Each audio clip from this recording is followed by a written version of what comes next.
ಇಂದಿನಿಂದ ಶ್ರೀ ರಾಘವೇಂದ್ರ ಸ್ವಾಮಿಗಳ ಆರಾಧನೆ. ಕಲಿಯುಗದ ಕಾಮಧೇನು ಶ್ರೀ ರಾಘವೇಂದ್ರ ಸ್ವಾಮಿಗಳ ಆರಾಧನಾ ಮಹೋತ್ಸವ ಪ್ರಾರಂಭವಾಗಿದೆ. ರಾಮದುರ್ಗ ಪಟ್ಟಣದ ಪಡಕೋಟಗಲ್ಲಿಯ ಶ್ರೀ ರಾಘವೇಂದ್ರ ಸ್ವಾಮಿಗಳ ಆರಾಧನಾ ಮಹೋತ್ಸವ ಅತಿ ವಿಜೃಂಭಣೆಯಿಂದ ನಡೆಯುತ್ತಿದೆ. ಇಂದು ಪೂರ್ವಾರಾಧನೆ ನಿಮಿತ್ತ ಶ್ರೀ ರಾಘವೇಂದ್ರ ಸ್ವಾಮಿಗಳ ಮಠದಲ್ಲಿ ಅಷ್ಟೋತ್ತರ ಅಭಿಷೇಕ ಸೇರಿದಂತೆ ವಿವಿಧ ಪೂಜಾ ಕೈಂಕರ್ಯಗಳು ಜರುಗುತ್ತಿದೆ. ರಾತ್ರಿ 8 ಗಂಟೆಗೆ ಶ್ರೀ ರಾಘವೇಂದ್ರ ಸ್ವಾಮಿಗಳ ಮಠದಿಂದ ತೇರ್ ಬಜಾರ್ವರೆಗೂ ವಾಹನೋತ್ಸವ ಕಾರ್ಯಕ್ರಮ ಜರುಗಲಿದೆ. ಇನ್ನು ಆರಾಧನೆಯ ನಿಮಿತ್ತ ಶ್ರೀ ರಾಘವೇಂದ್ರ ಸ್ವಾಮಿಗಳ ಮಠವನ್ನ ಹೂವಿನಿಂದ ಹಾಗೂ ವಿದ್ಯುತ್ ದೀಪಗಳಿಂದ ಅಲಂಕರಿಸಿದ್ದು ಶ್ರೀಮಠವು ನಯನ ಮನೋಹರವಾಗಿ ಕಾಣುತ್ತಿದೆ.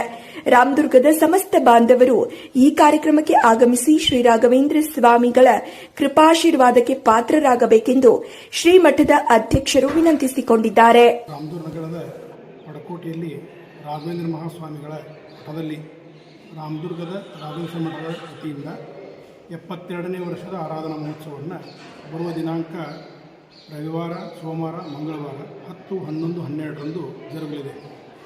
ಮೊದಲನೇದಾಗಿ ರವಿವಾರ ವಾಹನೋತ್ಸವ ಗಜವಾಹನ, ಸೋಮವಾರ ಅಶ್ವವಾಹನ, ಮಂಗಳವಾರ ರಥೋತ್ಸವ ಕಾರ್ಯಕ್ರಮ ಬೆಳಗ್ಗೆ 10 ಗಂಟೆಗೆ ಇರುತ್ತದೆ. ವಾಹನೋತ್ಸವ ಸಾಯಂಕಾಲ 7 ಪ್ರಾರಂಭವಾಗುತ್ತದೆ.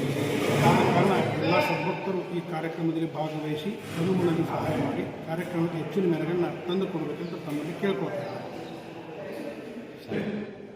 ಹರಿ ಓಂ. ದುರ್ವಾದಿದ್ವಾಂತರವಯೇ ವೈಷ್ಣವೇಂದೀವರೆಂದವೇ ಶ್ರೀರಾಘವೇಂದ್ರ ಗುರುವೇ ನಮೋ ಅತ್ಯಂತ ದಯಾಲವೇ. ಪ್ರತಿ ವರ್ಷದಂತೆ ಶ್ರಾವಣ ಮಾಸದ ವದ್ಯ ಪ್ರತಿಪದಾದಿಂದ 3 ವರ್ಷ ಆರಾಧನೆ ರಾಮದುರ್ಗದಲ್ಲಿ ನಡೀತಾ ಇದೆ.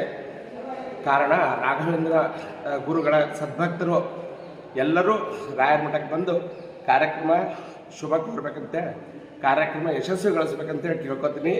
10, 11, 12 12ನೇ ತಾರೀಕು ತೇರದ 3 ದಿವಸ ಪ್ರಸಾದ ಇರ್ತದೆ. ಎಲ್ಲದಕ್ಕೂ ಎಲ್ಲ ಕಾರ್ಯಕ್ರಮಕ್ಕೂ ಬಂದು ಯಶಸ್ವಿಗೊಳಿಸ್ಬೇಕಂತ ಪ್ರಾರ್ಥನೆ ಮಾಡ್ತೀನಿ. ಹರೇ ನಮಃ.